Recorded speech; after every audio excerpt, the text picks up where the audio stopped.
వీళ్ళకి సంబంధించి కూడా ఏకగ్రీవం అయ్యాయి. ఇక తొలి విడతలో 5 గ్రామాల్లో నామినేషన్ దాఖలు చేయని పరిస్థితి అయితే కనిపిస్తుంది. దానిపైన ఈసీ మరొకసారి ఒక నిర్ణయాన్ని తీసుకునే అవకాశం అయితే కనిపిస్తా ఉంది. కాబట్టి ఇక మొత్తంగా తొలి విడతల ఎన్నికల బరిలో 12,960 మంది అభ్యర్థులు నిలిచారు. వార్డు సభ్యుల్లో 65,445 మంది అభ్యర్థులు, అంటే పోటాపోటీ నెలకొన్న నేపథ్యం ఉంది. అంటే ప్రస్తుతం గతంతో పోలిస్తే ఈసారి ఈ పోటీ ఎక్కువగా ఉన్నది. ఎందుకంటే గతంలో ఇట్లాంటి ఏదైతే వార్డు సభ్యులకు కావచ్చు, సర్పంచ్ స్థానాలకు సంబంధించి ఇంత ఏదైతే నామినేషన్ దాఖలు చేయలేని పరిస్థితి అయితే ఉన్నది. కాబట్టి ఇప్పుడు పోటాపోటీ నెలకొన్నదని చెప్పొచ్చు.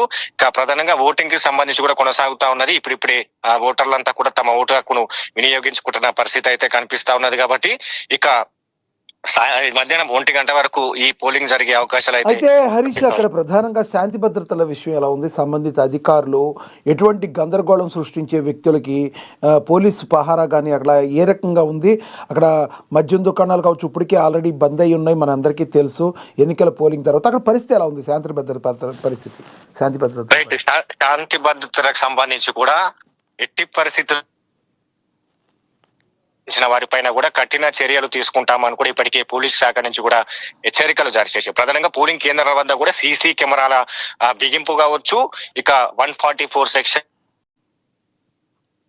పోలింగ్ కేంద్రాల వద్ద కూడా పోలీసుల పహారాతో పాటుగా పారామిలిటరీ అలాగే ర్యాపిడ్ యాక్షన్ ఫోర్స్ ను సిద్ధంగా ఉన్నాయి. ఎందుకంటే ఇప్పటికీ అన్ని సమస్యాత్మకమైన ప్రాంతాలను గుర్తించారు. ఆ ప్రాంతాలకు సంబంధించి కూడా పటిష్టమైన బందోబస్తును కూడా ఏర్పాటు చేశారు. ఎట్టి పరిస్థితుల్లో కూడా ప్రచారాలు నిర్వహించవద్దు.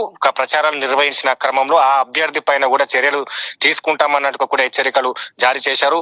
మరోవైపు అంటే ఇప్పటికీ ఏదైతే పూర్తిగా డ్రై డేగా ప్రకటించారు. ఒకవైపు పోలీస్ శాఖ నుంచి కూడా పూర్తి స్థాయిలో బందోబస్తుతో పాటు ఇక ఏదైతే పెట్రోలింగ్ కావచ్చు, ఇతర గ్రామాలకు సంబంధించి కూడా ఎక్కడైనా ఓటర్లను మభ్యపెట్టి పరిస్థితులు కనిపిస్తున్నాయి. అట్లాంటికి సంబంధించి కూడా కఠిన చర్యలు తీసుకుంటామని కూడా చెప్పిన పరిస్థితి అయితే కనిపిస్తా ఉన్నది. ఒకవైపు మద్యం షాపులకు సంబంధించి కూడా ఇప్పటికే ఆదేశాలు జారీ చేశారు.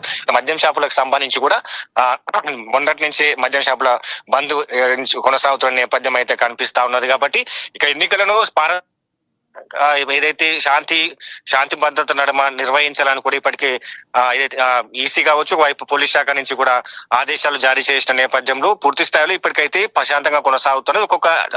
కొన్ని ఘటనలు కూడా చోటు చేసుకుంటున్న నేపథ్యం అయితే కనిపిస్తా ఉన్నది. ఇప్పుడైతే అంటే తాజా సమాచారం ప్రకారం ఇప్పుడిప్పుడే మందకోడిగా పోలింగ్ కొనసాగుతున్న నేపథ్యం అయితే కనిపిస్తా ఉన్నది.